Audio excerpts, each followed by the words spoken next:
Bom dia a todos e sejam muito bem-vindos à videoconferência de divulgação dos resultados do segundo trimestre de 2025 da Energisa. Informamos que esta videoconferência está sendo gravada e será disponibilizada no site de RI da companhia, onde se encontra disponível a respectiva apresentação. Destaco que, para quem precisar de tradução simultânea, temos essa ferramenta disponível no ícone do globo, escrito Interpretation, localizado no centro inferior da tela. Ao selecioná-lo, escolha o seu idioma de preferência, português ou inglês. Para aqueles ouvindo a videoconferência em inglês, há a opção de silenciar o áudio original em português, clicando em Mute Original Áudio. Para o Q&A, sessão de perguntas e respostas, orientamos que sejam enviadas via ícone de Q&A no botão inferior de sua tela.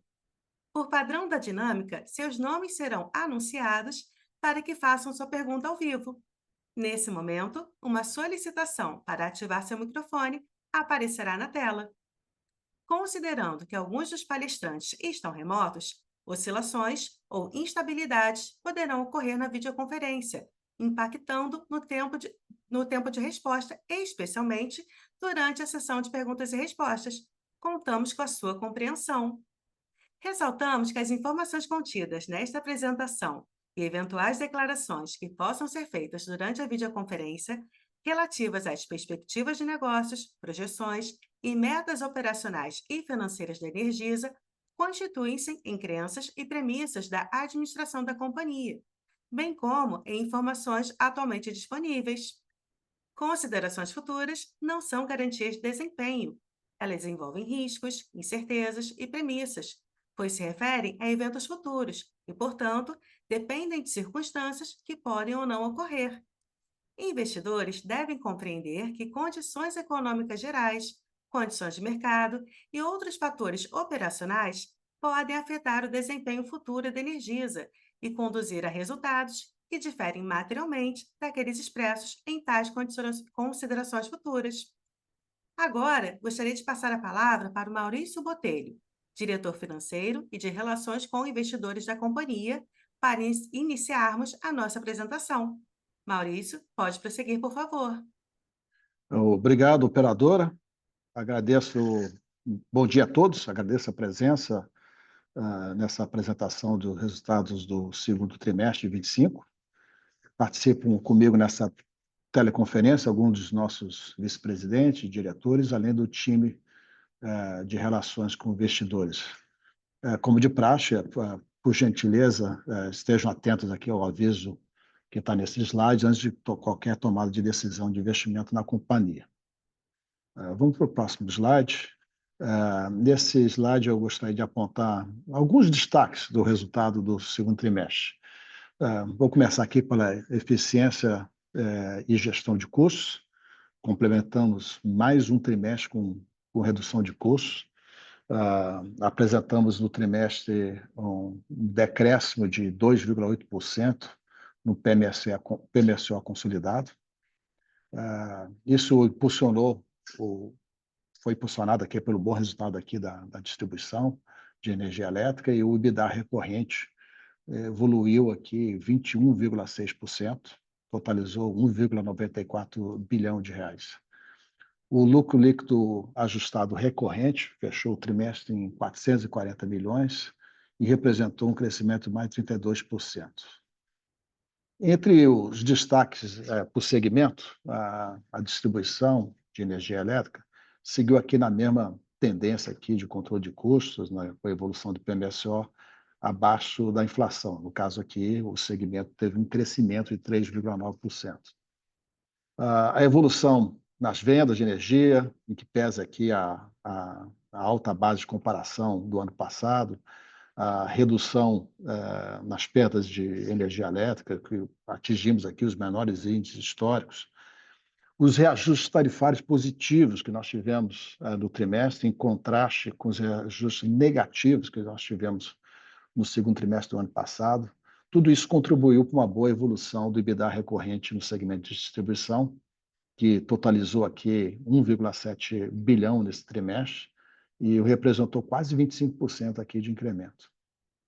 No segmento de transmissão de energia, houve uma melhoria aqui expressiva na margem do EBITDA regulatório, chegamos aqui a 81%, também reflexo do bom desempenho do controle de custos após a internalização de serviços que foram feitos nesse segmento.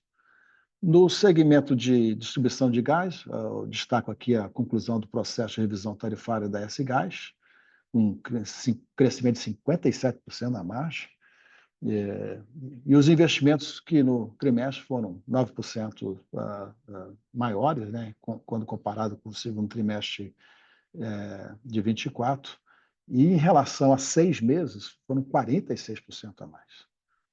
As distribuidoras da Norgás, elas contribuíram aqui com 22,8 milhões em equivalência patrimonial para o resultado da Energisa. Na Energisa, seguimos apresentando redução dos indicadores de churn e inadimplência, além de melhoria de PMSO e recuperação de receita. Nós vamos abordar mais adiante esses tópicos. Próximo slide. Aqui vamos detalhar a evolução do EBITDA, né? Começando aqui da direita para a esquerda, né?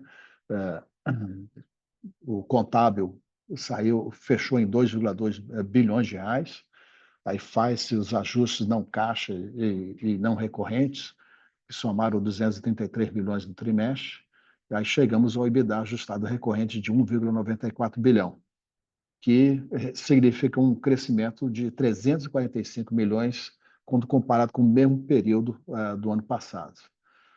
Na mesma mecânica, né, saindo também da direita para a esquerda, o lucro líquido do trimestre foi de 490 milhões, aí fazendo os mesmos ajustes não recorrentes e não caixa, chegamos a 441 milhões, e representa 32% de incremento quando comparado com o segundo trimestre de 2024.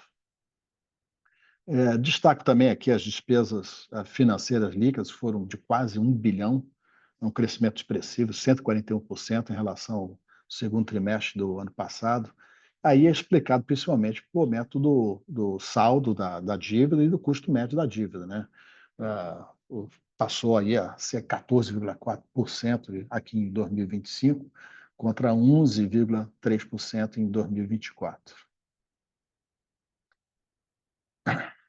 Bem, em termos de investimento, eu gostaria de destacar o crescimento de volume de investimento da S-Gás, quando examinamos aqui o primeiro semestre do ano.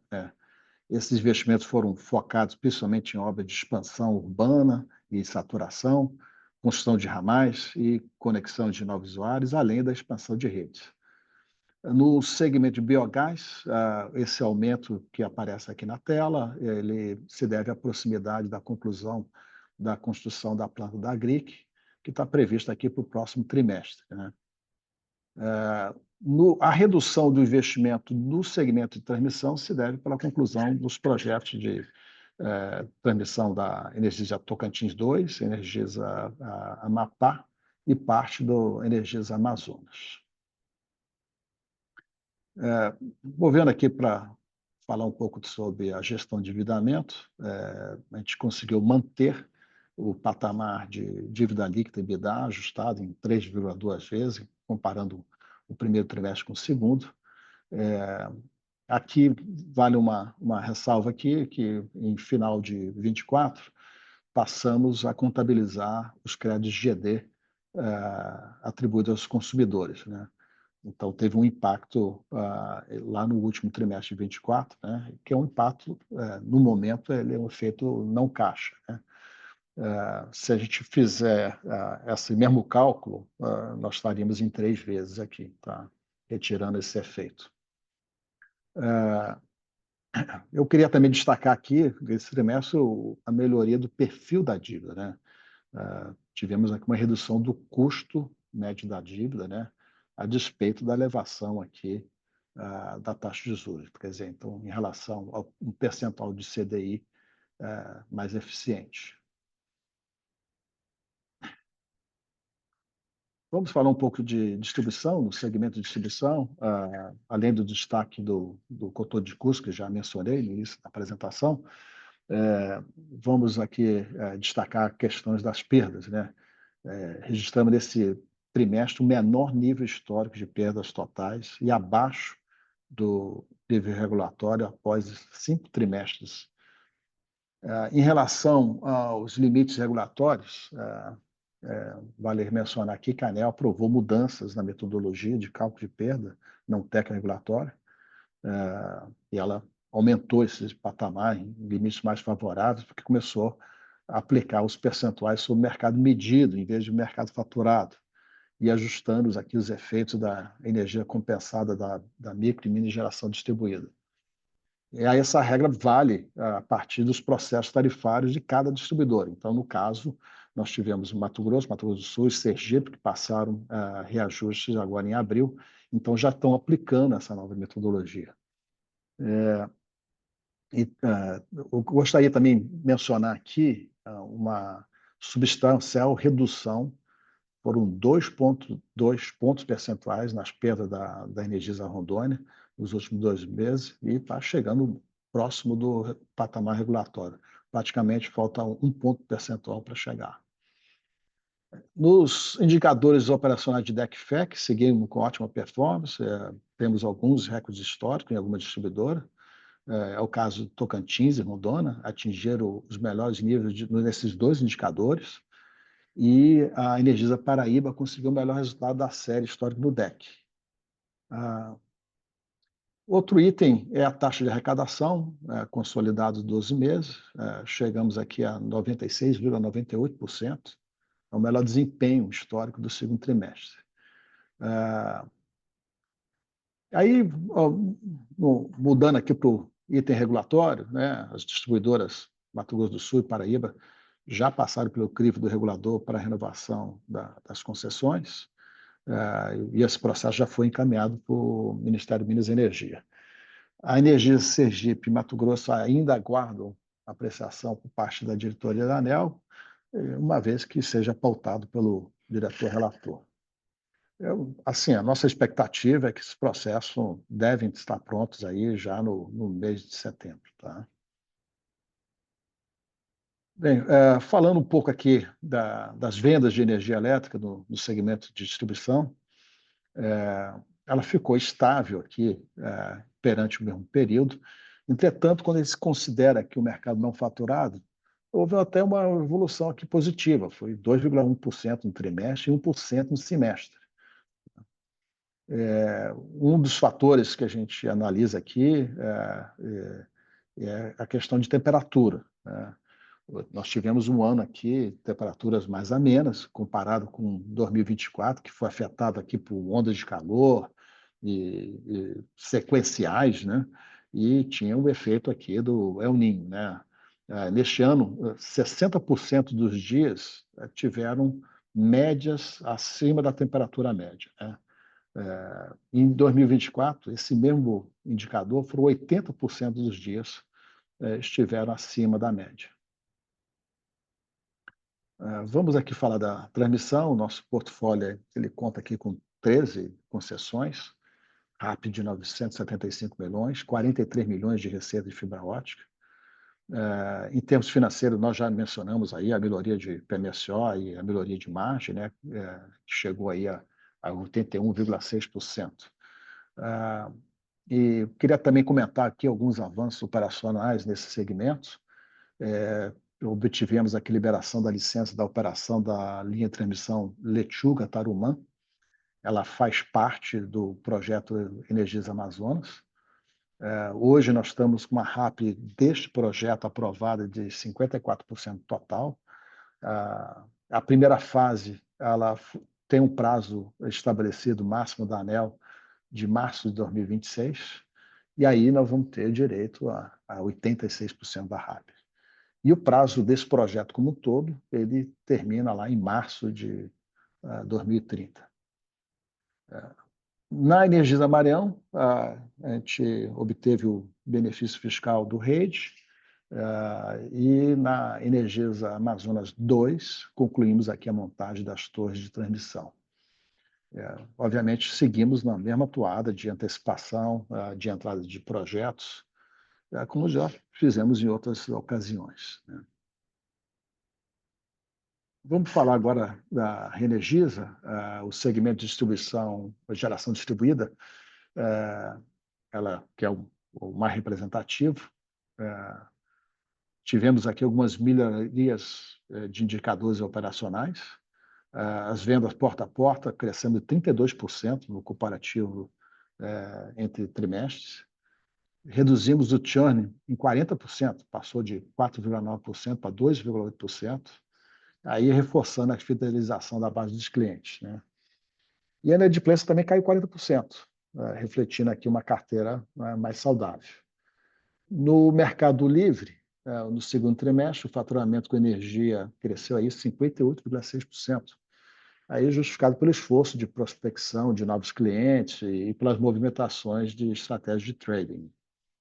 O spread desse segmento foi negativo em 13,9 bilhões em função do PLD médio. Ele variou aqui de R$ 62,85 por megawatt-hora em 2024 para R$ 187,50 em 2025. O segmento de serviço de valor agregado, o lucro líquido no período foi de 3,1 bilhões, 63%, desculpa, acima do registrado em 2024. Muito aqui em função também de melhoria de PMSO. Vamos aqui no segmento de gás. A Norgás, como já mencionei, ela apresentou uma equivalência patrimonial de 22,8 milhões aqui no trimestre e mais de 53 milhões aí no acumulado do ano. Na S-Gás, considerando aqui os efeitos da PGU, que é o preço de gás de ultrapassagem, que eles impactaram positivamente em 2024. Então, houve uma redução aqui de 35% no trimestre e 18% no semestre. Nos indicadores operacionais, destaca aqui o crescimento de volume da S-Gás, foi puxado pelos segmentos industrial e comercial, cresceram aí, respectivamente, 15% e 12%. E, finalmente, concluindo aqui, que nós tivemos aprovada a primeira revisão tarifária da S-Gás. A margem de distribuição aprovada foi de 0,4725 por metro cúbico, representou um crescimento de 57%. Mas, apesar desse aumento, a margem da S-Gás ela é uma das mais competitivas do Brasil, é a menor da região Sudeste, o que certamente aí vai viabilizar mais desenvolvimento para esse segmento. Bem, eu finalizo aqui os destaques desse trimestre. Estamos disponíveis aqui para perguntas e respostas. Operadora, por favor. Agora daremos início à sessão de perguntas e respostas. Pedimos, por gentileza, que os façam todas de uma única vez, aguardando a resposta da companhia. Lembrando que, para fazer perguntas, orientamos que sejam enviadas ícone de Q&A no botão inferior de sua tela. Por padrão da dinâmica, seus nomes serão anunciados para que façam suas perguntas ao vivo. Neste momento, uma solicitação para ativar seu microfone aparecerá na tela. Por favor, aguardem enquanto coletamos as perguntas.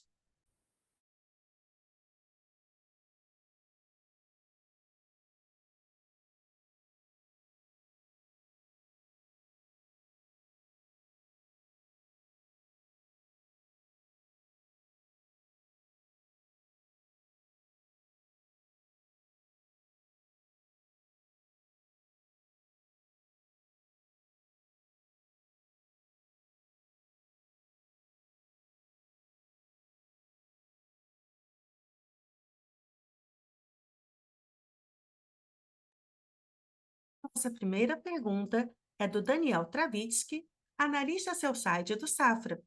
Abriremos o seu áudio para que você possa realizar a pergunta. Daniel, por favor, pode prosseguir. Oi, pessoal. Obrigado pela oportunidade. Eu tenho três perguntas, na verdade, tá? A primeira pergunta é sobre a oportunidade aí no leilão de transmissão desse ano, né? Só para entender se vocês estão avaliando oportunidades, pretendem participar. A segunda pergunta, né, é sobre a AES Gás, né? Vocês concluíram agora aqui a revisão tarifária da empresa. Eu queria entender qual é a perspectiva de investimento para esse próximo ciclo da ES Gás, né, para os próximos anos. E a terceira pergunta é sobre dividendos, né? Vocês distribuíram dividendos esse trimestre, e pensando aqui, né, na conclusão dos investimentos das linhas de transmissão que vocês estavam construindo, né? Manutenção aí da alavancagem nesse índice de 3,2, o 3 vezes ali, né, que vocês mostraram, com eventual queda para frente, né, geração de caixa aumentando. Como que fica o pensamento aqui, né, da política de dividendos? Alguma modificação, alguma alteração aqui, ou não? Obrigado. Bom, bom dia, ô Daniel. Acho que eu vou dividir aqui com os colegas, tá? Vou começar pelo final, tá? Quando você perguntou aqui sobre os dividendos, né? Bem, a questão do dividendo também é muito mais manter uma certa regularidade de distribuição, né? A Energisa, ela tem uma tradição de pagar dividendos semestrais, tá? São décadas que a gente já faz isso, tá? Desde o histórico lá, quando era Cataguases e Leopoldina, já fazia isso, tá? Então, assim, a ideia é manter um certo patamar de remuneração, tá? Mas você está correto ali, você vê que o dividendo ele não é tão expressivo, né? Ele está falando aqui de um dividendo yield de 2,1%, mais ou menos, né?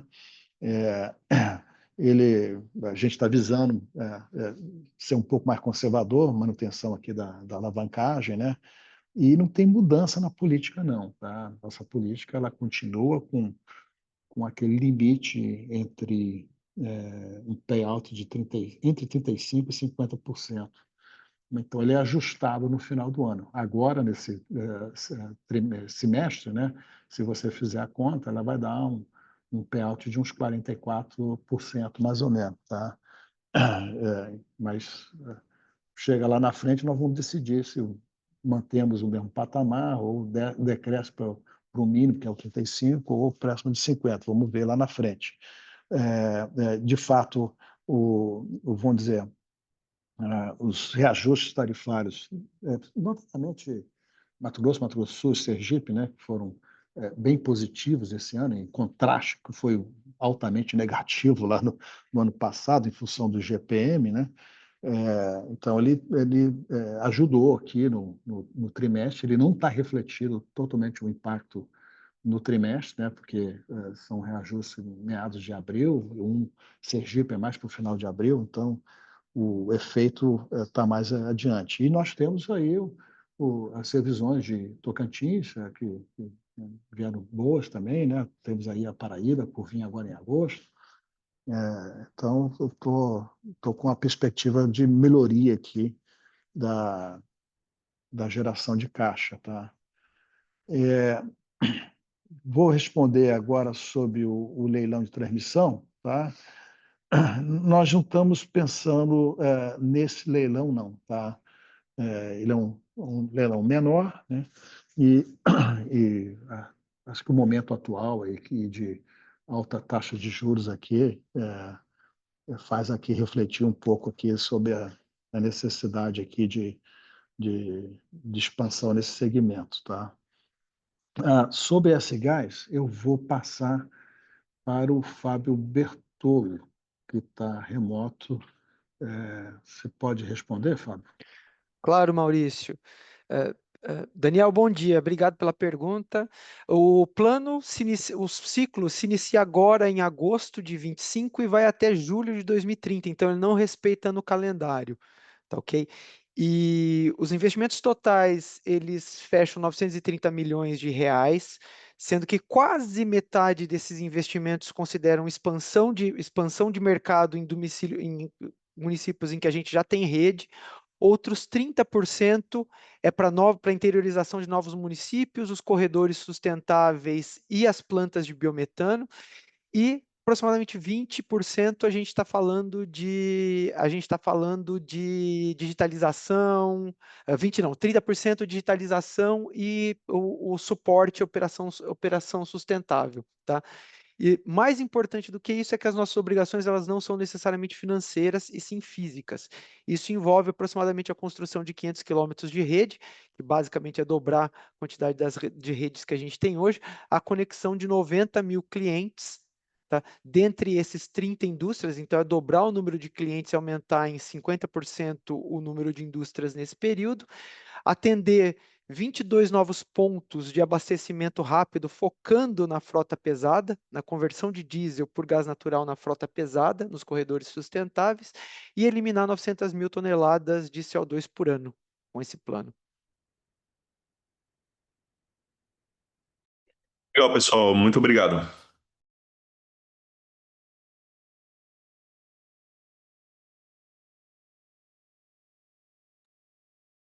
A nossa próxima pergunta é de Felipe Andrade, analista sell-side do Itaú BBA.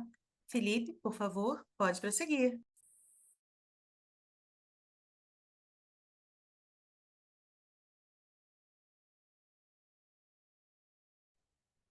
Olá, pessoal. Boa tarde. Obrigado por aceitarem aí a pergunta. Eu queria saber se vocês podiam compartilhar um pouco mais como é que tem avançado, né, a estratégia de comercialização do business de geração distribuída e também se a empresa considera potencialmente fazer uma reciclagem de capital nesse negócio, ainda que não integral, mas pelo menos em uma parcela das plantas. Obrigado. Bem, eu vou dividir a resposta aqui com o Perdigão. Eu vou responder a sua segunda parte da sua pergunta e o Perdigão vai responder a primeira, tá? No momento, nós não estamos pensando em reciclagem de capital na GD, não, tá? A gente acha que tem muita coisa ainda para melhorar em termos de rentabilidade antes de pensar qualquer movimento, tá? Então, o Felipe, você pode repetir a pergunta aqui para o Guilherme, por Claro. favor? Claro, era mais para pegar também uma evolução de como é que está a estratégia, né, de comercialização da energia do braço da GD, né? Vocês até mencionaram aqui no decorrer da apresentação que o churn tinha caído, né, cerca de 43%, se a gente compara ali o período de 6 meses de 25 versus de 24. Entender aqui exatamente como é que tem sido essa venda do backlog que vocês possuem de crédito. Bom dia, Felipe. Obrigado aí pela pergunta, que é o Guilherme. Então, a gente continua trabalhando os vários canais de vendas, tá? Quer dizer, então o Maurício até comentou na introdução dele, né? A gente tem ali o nosso canal de vendas porta a porta, que aumentou a produtividade mais de 30%. Estamos também ampliando o canal de parceiros, né? Então a gente aumentou também significativamente a quantidade de parceiros. A gente tem feito também uma melhoria grande no canal digital, né? Hoje, até quando eu me comparo com o benchmark de mercado, nosso volume de vendas do canal digital é menor do que o que a gente pode atingir. Então, a gente tem trabalhado bastante nesse canal. Esse mês agora, de julho, por exemplo, foi recorde de vendas também nesse canal. Então, por um lado, a gente vem trabalhando a melhoria dos canais de vendas e, por outro, como você falou, na redução do churn, melhorando muito a jornada do cliente, né?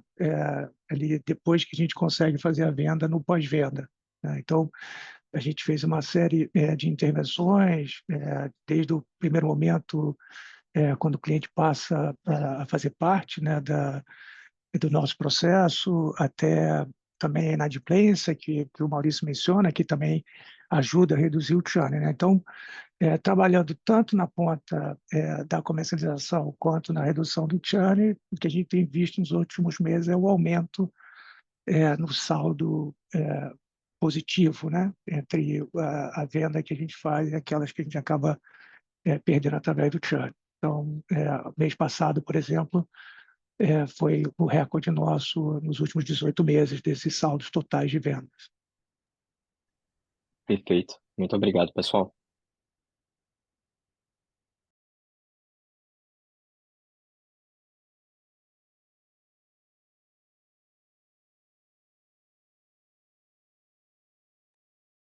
A nossa próxima pergunta é de Paulina Alcântara, analista buy-side da Allianz Bernstein. Paulina, por favor, pode prosseguir.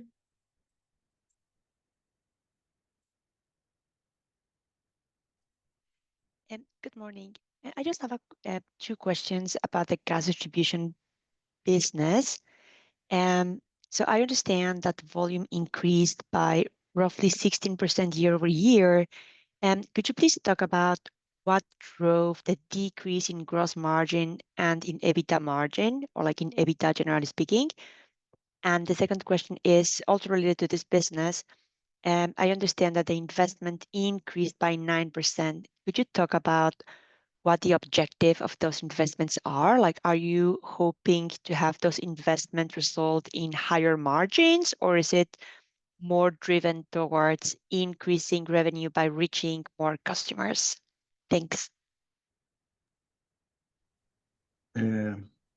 Ok, Paulina, eu vou responder em português, que você tem uma tradução e para clareza de todos aqui no conference call, tá? Eu vou dividir um pouco da minha resposta com o Fábio Bertollo, tá? Sobre a margem, né? O que aconteceu de EBITDA margem da ES Gás, né? Nós tivemos aquela receita de PGU, tá? Isso deu mais ou menos 13 milhões em 2025, 6 meses, tá? E ano passado, nós tivemos uma reversão de contingência de aproximadamente quase 9 milhões, tá? Então, você teve mais ou menos 22 milhões de eventos, vamos dizer, que não se repetiram neste ano, tá?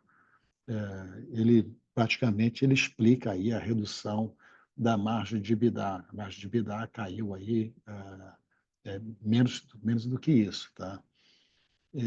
Eu vou passar aqui para o Fábio. Fábio, por favor, explica detalhe mais sobre o investimento.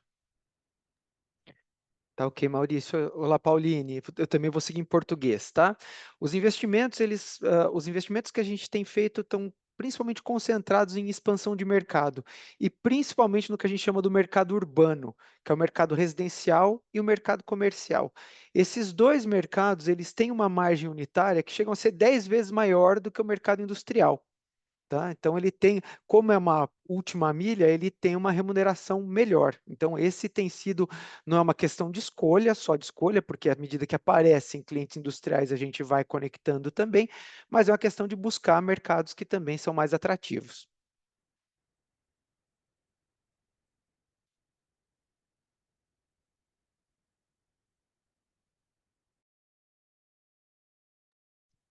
Understood. Thank you both.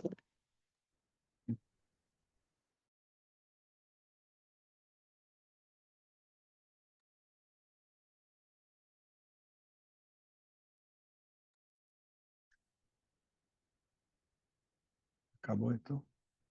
Bem, operadora, eu estou vendo aqui, parece que já encerraram as solicitações de perguntas e respostas, tá? Então, agradeço a todos aqui a presença nesse call de resultados. Até logo. Feito. Não havendo mais perguntas, encerramos a sessão de perguntas e respostas. Encerramos a videoconferência de divulgação dos resultados do segundo trimestre de 2025 da Energisa. O Departamento de Relações com Investidores está à disposição para responder as demais dúvidas e questões. Muito obrigada aos participantes e tenham uma boa tarde.